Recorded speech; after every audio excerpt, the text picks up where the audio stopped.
Today is Sunday, April 26th. This will be a test with the lavalier mic and a full run-through of the interview script.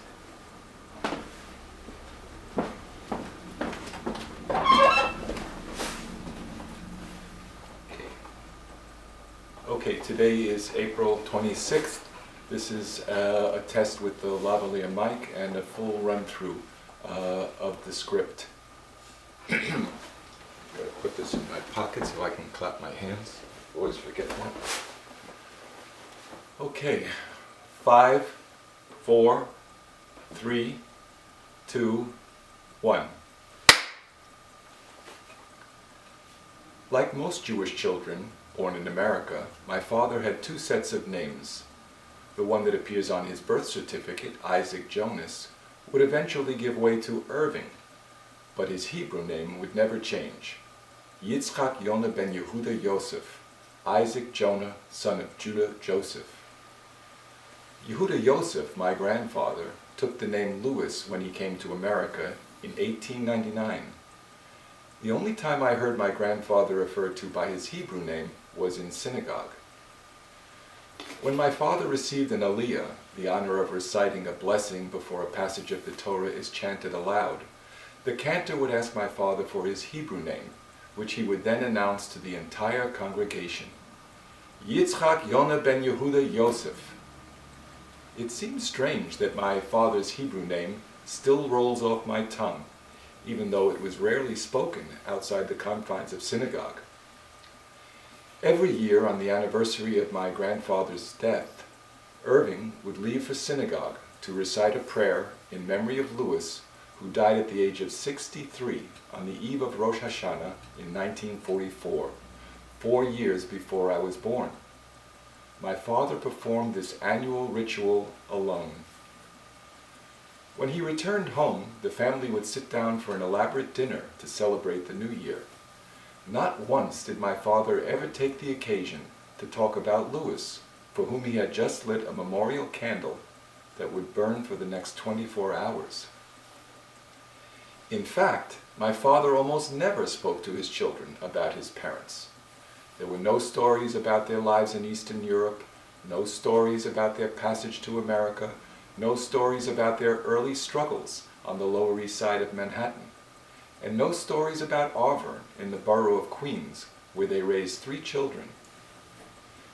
Since my father had a close and loving relationship with his parents, I often wonder why he never shared with his own children personal details about our grandparents. I suppose it was because my father was a very practical man who saw little value in the past. He was focused firmly on the present or the future. There was little room in my father's heart for sentiment or nostalgia. Although I knew very little about my grandparents, a passing comment that my mother made one night at the dinner table made a lasting impression. She recalled that my father's parents had once lived in a small town called Atania. She didn't say where this was exactly, and she probably didn't know. In sober tones, she told her children never to forget the name of this place. As an adult, I was curious to learn more about Louis and Bertha Bader. What possessed 2 young people, barely out of their teens, to leave the country of their birth, their family and friends, for a place where they didn't even speak the language? I would later find out that they brought with them no savings to fall back on while they struggled to gain a foothold in America. Their occupations, tailor and cigarette maker, were not promising avenues to the comforts of a middle-class life. One old photograph that hung in the living room for many years pictured Louis and Bertha around the time of their marriage, looking straight into the camera. My grandfather sported a horseshoe mustache that made him look much smaller, much older than his 24 years. My grandmother was wearing a black dress with a high Victorian collar.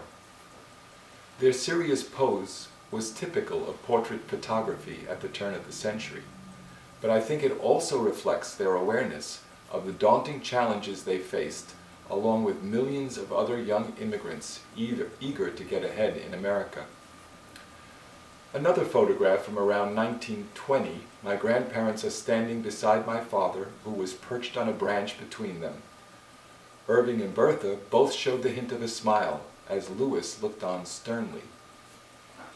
All three were very well dressed in their overcoats and hats. Not surprising, since by this time my grandfather was manufacturing women's coats for fashionable department stores. My search to learn more about Louis and Bertha began in the late 1990s. This was before the internet became popular, and genealogical research required visiting archives in person.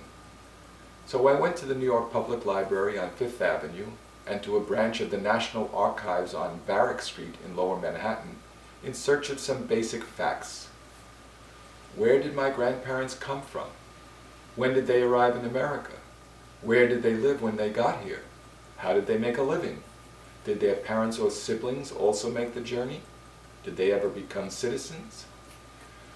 Eventually, I discovered the first set of facts in an image from the 1920 federal census.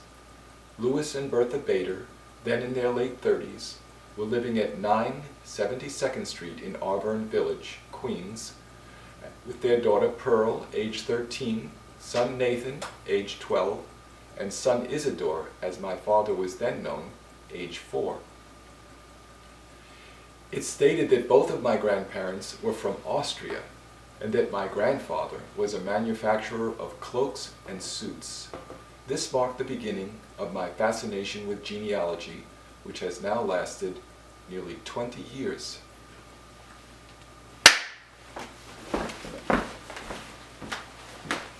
Thank you.